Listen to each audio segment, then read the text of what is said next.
One talking about Original Vetiver by Creed. The notes in this are ginger, mandarine, Italian bergamot, Haitian vetiver, mysore sandalwood, florentine iris, musk, and ambergris. So to me, this is actually a surprisingly unique vetiver centered fragrance.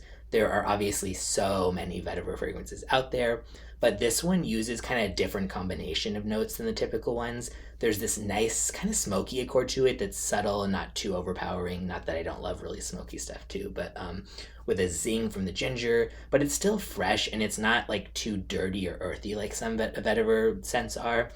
That could be a good or bad thing for your taste if you really want that like really like rootsy, dirty, earthy vetiver. That's not this, but I like this better. Almost has a little bit of a barbershop vibe, but more unique than that sounds. Unfortunately for me, there's some aspect in here that specifically smelled to me like boiled hot dogs at times. I have no idea why. I think it smells really good overall, but there was something of that lurking in the background at times. And at first I thought it was just my skin, but I smelled it again in the test strip too, and I was getting it there. So I don't. Most people don't get that. I don't know what it is, or if I got kind of a weird batch, but I'm curious if anybody else has gotten anything like that in there. But I do think this is really good overall. And if you like vetiver, I would recommend checking it out to see if it works for you. Goes for $345 for a 50 milliliter or $470 for a 100 milliliter. Classic expensive ass Creed pricing. Moderate to good longevity and moderate projection.